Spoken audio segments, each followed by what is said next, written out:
मेरे प्यारे बच्चों, वरुण सर क्लासेस के यूट्यूब मंच पर आपका स्वागत है। इस अध्याय का शेष दूसरा स्लाइड हम बताने चल रहे हैं। कार्यफलन से शुरुआत करते हैं बेटा। क्या होता है कार्यफलन? कार्यफलन होता है वह न्यूनतम ऊर्जा जो किसी धातु पर से प्रकाश इलेक्ट्रॉन को उत्सर्जित कर दे या मुक्त कर दे, उस धातु का कार्यफलन कहलाता है बेटा। याद कर लीजिए, हर एक धातुओं के जो पृष्ठ होते हैं ना, उसका कार्यफलन अलग अलग होता है। कार्यफलन का मान जितना कम होगा, कुछ बातें हम बता दें बेटा। अगर कार्यफलन का मान ज़्यादा होगा तो समझ लीजिए कि मान लीजिए ए पृष्ठ है, एक पृष्ठ ए है बेटा। इस पृष्ठ का कार्यफलन कुछ है, मान लीजिए W1 equal to 4.3 electron volt. देखिए, कार्यफलन ऊर्जा है बेटा, इलेक्ट्रॉन वोल्ट भी ऊर्जा का मात्रक है बेटा। और यदि दूसरा W2 है, इस पृष्ठ का कार्यफलन 4.5 है इलेक्ट्रॉन वोल्ट। तो ये ध्यान दीजिए कि अगर इस पर कोई प्रकाश आपतित कराएंगे, यदि कोई प्रकाश आपतित कराएंगे बेटा, यदि इस पृष्ठ से इलेक्ट्रॉन का उत्सर्जन कराना होगा तो इस ऊर्जा से ज़्यादा होना चाहिए। फिर से सुन लीजिए हम क्या कहना चाह रहे हैं बेटा। यदि आने वाली प्रकाश की जो ऊर्जा है, इसके कार्यफलन से ज़्यादा होना चाहिए। इलेक्ट्रॉन वोल्ट से, यानी 4.3 इलेक्ट्रॉन वोल्ट से ज़्यादा प्रकाश की किरणें, इस पर ऊर्जा वाली प्रकाश की किरणें जब आपतित होगी तभी इससे इलेक्ट्रॉन निकलेंगे। यदि कार्यफलन अगर 4.3 है, इतना ही ऊर्जा की किरणें अगर इस पर हम डालेंगे प्रकाश की तरंगों का, तो समझ लीजिए कि यह पृष्ठ पर आके जो इलेक्ट्रॉन झांकेगा। यानी जैसे जैसे प्रकाश ऊर्जा का मान बढ़ता जाता है, वैसे वैसे यह निकलने वाली इलेक्ट्रॉन का वेग बढ़ता जाता है पृष्ठ से। अगर ऊर्जा कार्यफलन के बराबर होगा बेटा, तो समझ लीजिए कि निकलने वाली इलेक्ट्रॉन पृष्ठ पर आके झांकेंगे केवल, यानी मुक्त हो जाएंगे, लेकिन बाहर नहीं आ पाएंगे। तो हमारी बात समझ गए होंगे प्यारे बच्चों। यहाँ हमारे एक बताने का और भी कारण है बेटा, ध्यान से सुनिएगा। जिस पृष्ठ का कार्यफलन, यहाँ देखिए परिभाषा क्या कहता है कि आवश्यक उस धातु का कार्यफलन कहते हैं, यानी उत्सर्जित करने के लिए आवश्यक उस धातु का कार्यफलन कहते हैं। यानी हर एक धातु के पृष्ठों का कार्यफलन अलग होता है। यह किस पर निर्भर करता है? धातु के सतह पर निर्भर करता है कि धातु खुरदुरी है कि क्या है, इसमें कोई मिलावट, उस धातु में कोई अपद्रव्य मिलावट के रूप में तो नहीं है। हो सकता है कोई धातु हो, उसका कार्यफलन एक नियत है और उसमें कोई पदार्थ, अपद्रव्य पदार्थ डाल दिया गया तो कार्यफलन का मान बढ़ गया। तो ऐसी स्थिति होती है, यानी कार्यफलन का मान धातु के पृष्ठों या धातु में मिले हुए अपद्रव्य और सतह पर, यानी कुल मिला जुला कर इसके स्थिति पर निर्भर करता है बेटा। हमारे कहने का मतलब कि कार्यफलन का मान पदार्थ की प्रकृति पर निर्भर करता है, उस धातु के, पदार्थ के, जो जिस धातु का है उसी की प्रकृति पर निर्भर करता है। आइए हम इसके विषय में बता दें बेटा। देखिए, यहाँ 4.5 इलेक्ट्रॉन वोल्ट है कार्यफलन का मान, यहाँ पर 4.3 है। इसका मतलब कि इसको, इससे ज़्यादा जो इलेक्ट्रॉन आपतित कराया जाएगा, उससे ज़्यादा ऊर्जा वाली इस पर भेजा जाएगा, क्योंकि हमेशा आकर गिरने वाली प्रकाश की तरंगों का ऊर्जा जो कार्यफलन से ज़्यादा होना चाहिए, यानी एचन्यू का मान कार्यफलन से ज़्यादा होना चाहिए, तब प्रकाश से, यानी कि एक तरंगे जो होती हैं, यानी किरणें इलेक्ट्रॉन की, तब निकलेंगी। ये है स्थिति बेटा।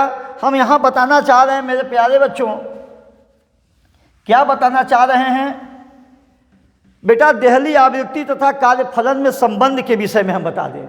देहली आवृत्ति एक फार्मूला होता है बेटा, W equal to h nu. ये एच न्यू यहाँ 0 है बेटा, ये ध्यान से सुन लीजिएगा।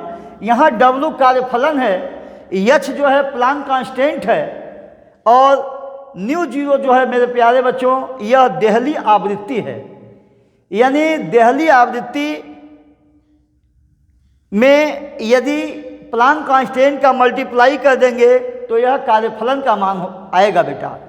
किसी भी पृष्ठ से इलेक्ट्रॉन यानी प्रकाश वैद्युत प्रभाव की घटना में यदि किसी भी पृष्ठ से इलेक्ट्रॉन को अगर निकालना है तो आने वाली प्रकाश की जो एच का मान है बेटा, एच यहाँ देहली आवृत्ति नहीं है प्यारे बच्चों, एच का मान इस W से कार्यफलन से अधिक होना चाहिए। फिर से बता दे बेटा, यदि इससे आकर आप गिरने वाली जो प्रकाश की आवृत्ति होगी उस आवृत्ति यानी एच का मान यानी W इस धातु के जो पृष्ठ का कार्यफलन है उससे ज़्यादा होना चाहिए। यानी जैसे जैसे एच का मान मेरे प्यारे बाबू, ये एच का मान जैसे जैसे बढ़ाते जाएंगे वैसे वैसे निकलने वाली प्रकाश की ऊर्जा बढ़ती जाएगी, यानी इसकी वेलोसिटी बढ़ती जाएगी, तेजी से निकलेगी। यहाँ पर हमारी बातों को समझ लिए होंगे। इसमें कई सवाल अगर एक एक नंबर का मिल सकता है। किसी धातु से प्रकाश वैद्युत प्रभाव की घटना में किसी धातु के पृष्ठ से इलेक्ट्रॉन उत्सर्जित करने के लिए प्रकाश की जो आवृत्ति होगी वह कार्यफलन से ज़्यादा होनी चाहिए।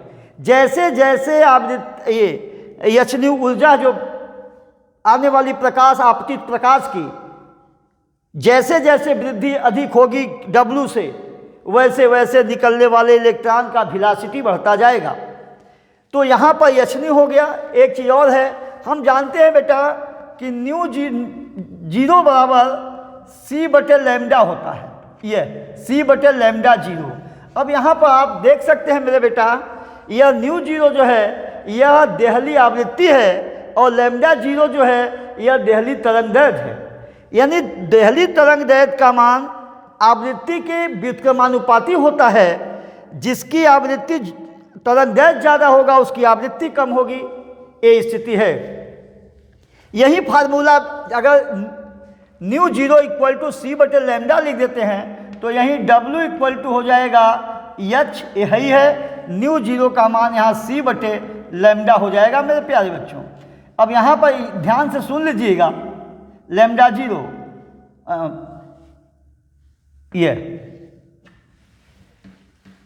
ये है कार्यफलन का मान आवृत्ति के पद में, कार्यफलन का मान देहली आवृत्ति के पद में, और यह मान मेरे प्यारे बच्चों कार्यफलन W का मान जो है यह तरंगदैर्घ्य के पद में है।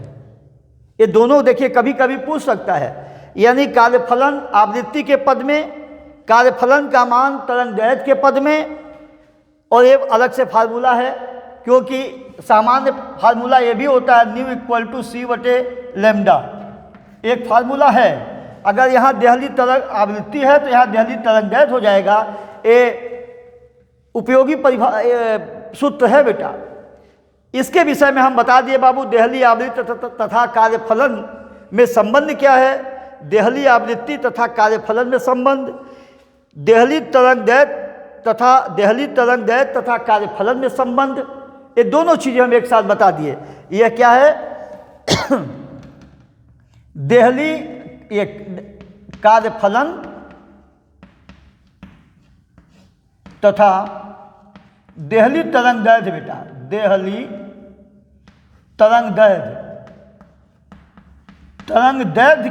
तरंगदैर्घ्य में संबंध, ये स्थिति बाबू हो गई, ये फार्मूला है। अब हम आगे आपको बता दें आइंस्टीन का ऊर्जा समीकरण क्या है बेटा। इसमें ज़रा जोरदार सवाल 4 नंबर का भी दे देता है बेटा, ध्यान से सुनिएगा।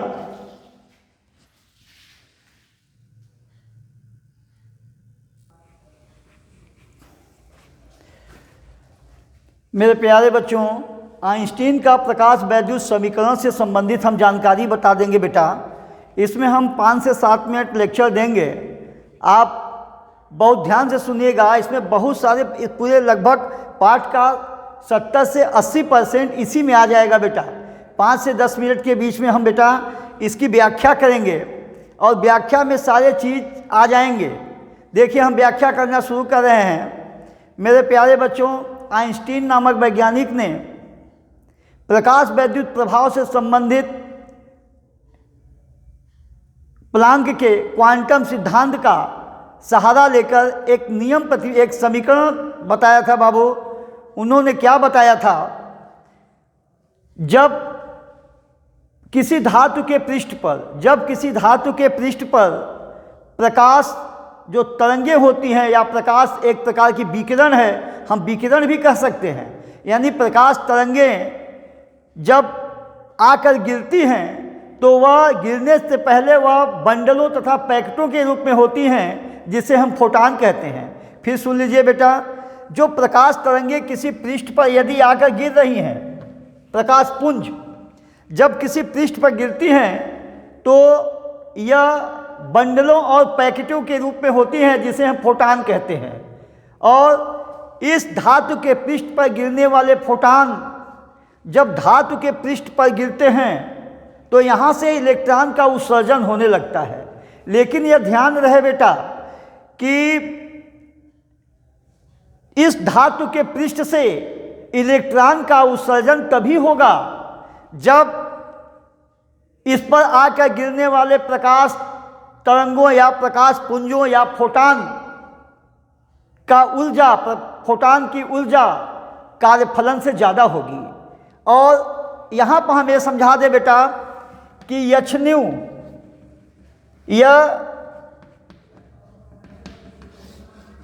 न्यू क्या है? यह आवृत्ति है बेटा। यह न्यू क्या है? आवृत्ति है। किसकी? प्रकाश तरंगों फोटान की आवृत्ति है। यच यहाँ बेटा प्लांक कांस्टेंट है। मेरे प्यारे बच्चों, यच प्लांक कांस्टेंट है 6.6322 भी लिखा जाता है। एक ही इंटू 10⁻⁻34 जूल इंटू सेकेंड होता है बेटा, जूल इंटू सेकेंड। देखिए, एक प्रश्न तो इसी जगह बन सकता है कि प्लांक कांस्टेंट एच का मान तो दिया रहता है, इसका मात्रक भी मालूम हो गया जूल इंटू सेकेंड, लेकिन इसका बीमी सूत्र क्या होगा बेटा? ml जूल का होता है ml² T-2, इसका जूल का हो जाएगा, इंटू सेकेंड है बेटा तो T हो जाएगा ml² T-2 जूल का होता है, और T सेकेंड है मेरे प्यारे बच्चों, तो डायरेक्ट हो जाएगा ml² T⁻⁻1। यह प्लांक कांस्टेंट एच का बाबू क्या है? बीमी सूत्र है।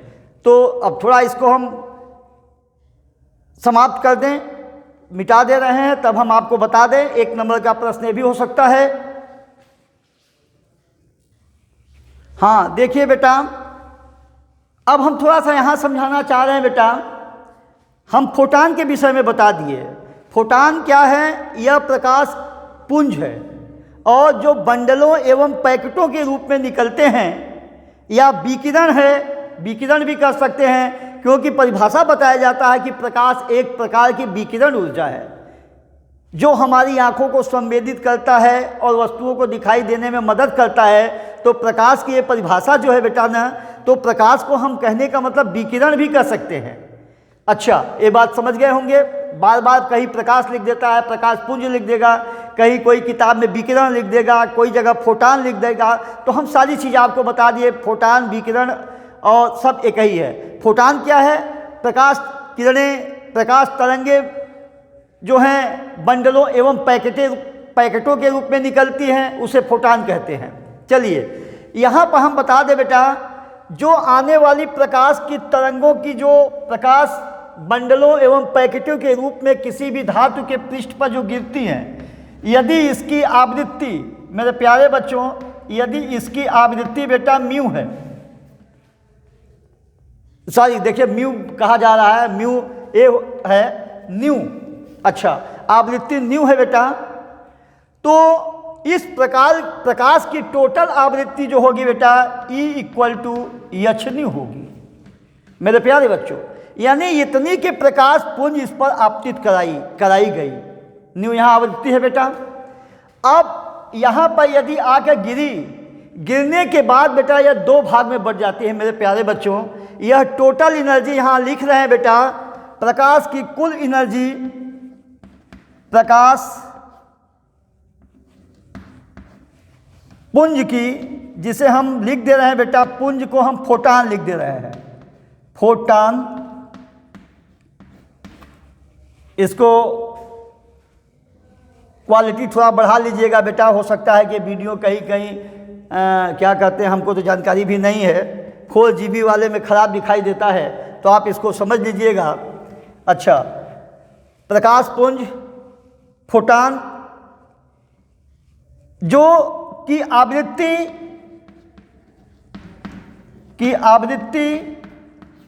दो भागों में बढ़ जाती है। बराबर किस में बढ़ती है बेटा?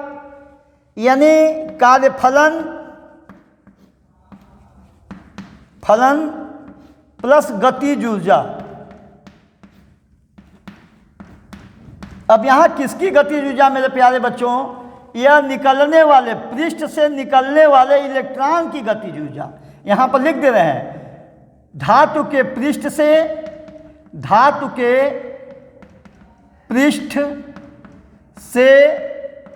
निकलने वाले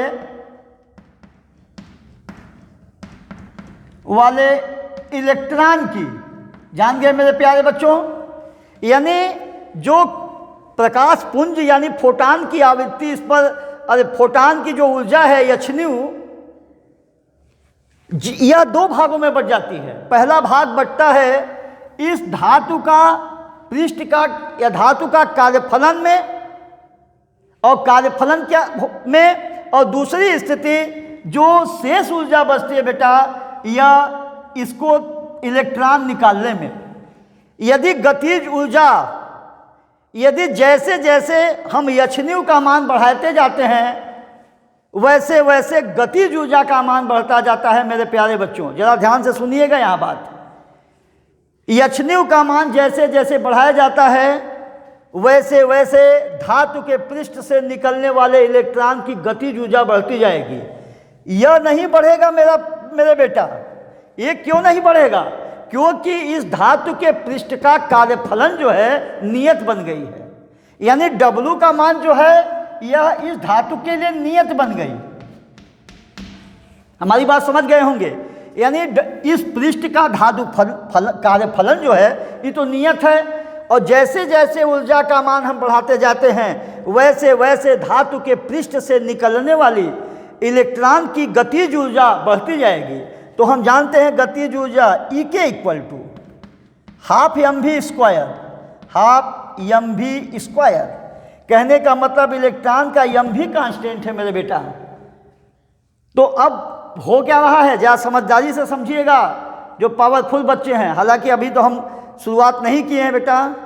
एक चीज़ पर हम, एक power physics, power math, power physics, power chemistry, power math, ये तीनों का बेटा हमारा चैनल रहेगा कि जो अंदर से यानी पूरा आंतरिक चीज़ को कैसे किताब लिखता है, किताब बनता कैसे है, उसके विषय में बेटा हम पढ़ाएंगे।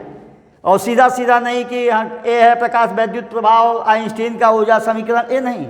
गहराई तक घुस के पढ़ने की तरीका अलग होती है मेरे प्यारे बच्चों। पढ़ाने की कई तरीकाएं हैं। चलिए अच्छा बता दे बेटा। यानी यम का मान बेटा कांस्टेंट है। जैसे जैसे गतिज ऊर्जा इसका h-न्यू का मान बढ़ता जाएगा, h कांस्टेंट है, न्यू का मान बढ़ेगा, E का मान बढ़ जाएगा।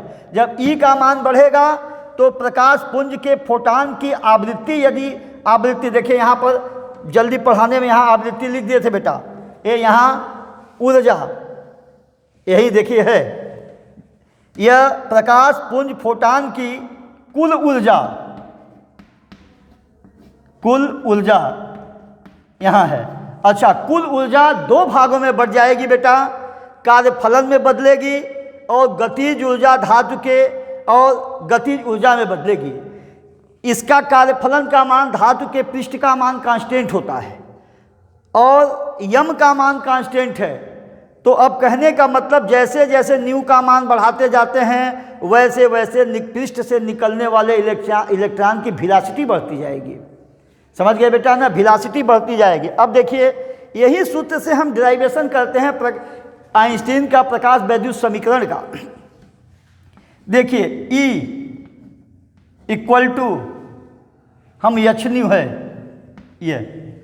यह एच न्यू में बेटा दो भागों में बढ़ जाता है। किसमें?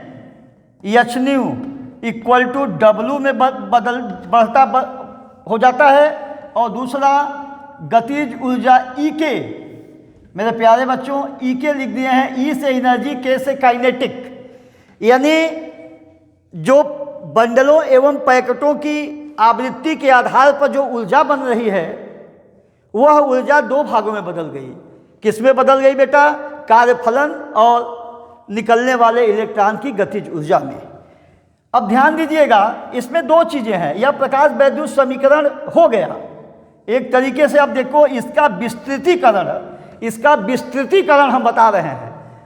ये तो हो गया, एक चीज़ निकला। पढ़ने वाले बच्चे का यहाँ से समझेंगे कि जो फोटान किसी पृष्ठ पर आपतित कराई जा रही है उसकी आवृत्ति जो है उसके आधार पर फोटान की कुल ऊर्जा निकल गई।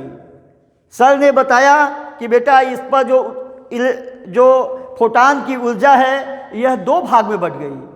दो भाग किस में बटी? एक तो धातु के पृष्ठ से इलेक्ट्रॉन को मुक्त करने में, उत्सर्जित करने में, यानी झांकने के लिए। इलेक्ट्रॉन आके झांकेगा। अब सामान्य बात बता दें कि अगर एच न्यू का मान डब्लू के बराबर हो जाएगा बेटा ना, तो इलेक्ट्रॉन बस आके पृष्ठ से झांकेगा ऐसे, और जैसे जैसे आवृत्ति का मान बढ़ाते जाते हैं वह झांकने के बजाय निकलने लगेगा। बहुत तेज़ी से आवृत्ति बढ़ा देंगे तो समझ लीजिए इलेक्ट्रॉन बहुत तेज़ी से गति करने लगता है।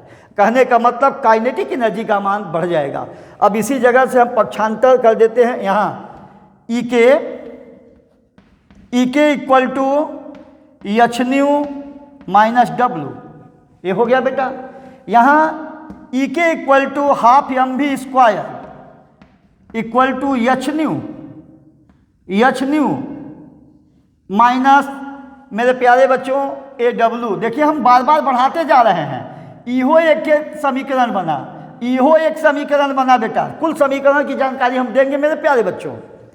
फिर देखिए half m v square equal to h nu minus, यहाँ बेटा हम एक ए भी लिखे थे, डब्लू बराबर मिटा दिए थे पहले, W equal to h nu zero. यहाँ न्यू जीरो है क्या बेटा? देहली आवृत्ति है, तो हम लिख सकते हैं कि डब्लू को एच न्यू जीरो। यहाँ देहली आवृत्ति है बेटा, देख लीजिए देहली आवृत्ति है।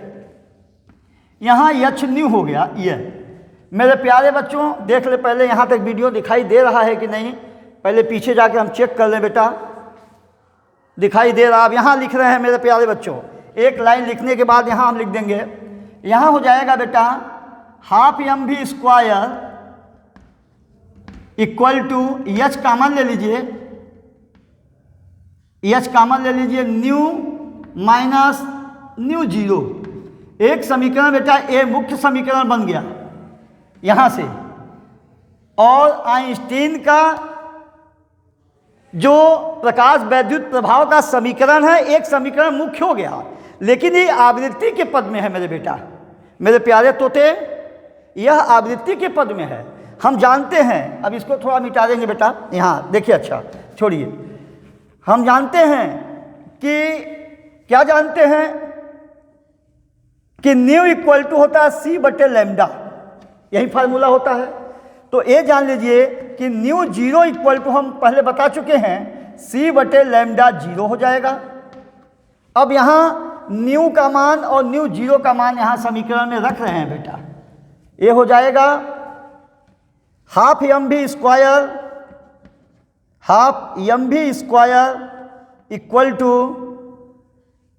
एच ब्रैकेट में सी बटे lambda minus c upon lambda zero. यहाँ पर सी कॉमन हो जाएगा बेटा, half m v square equal to क्या, यहाँ एच सी,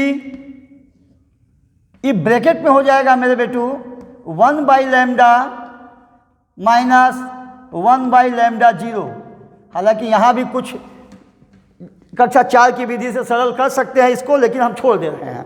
अब यहाँ पर देखिए मेरे प्यारे बाबू, जरा ये चीज़ हो गया, ये जो समीकरण भी आइंस्टीन का ही समीकरण है। किसके पद में? तरंग दैर्घ्य यानी प्रकाश का जो आवृत्ति और देहली आवृत्ति नहीं दिया रहेगा मेरे बाबू, तो अगर कहीं जो फोटान का तरंग दैर्घ्य दे दे और धातु पर जो कार्यफलन का तरंग दैर्घ्य लैम्डा 0 दे देगा, तो यही समीकरण ए हो जाएगा बेटा।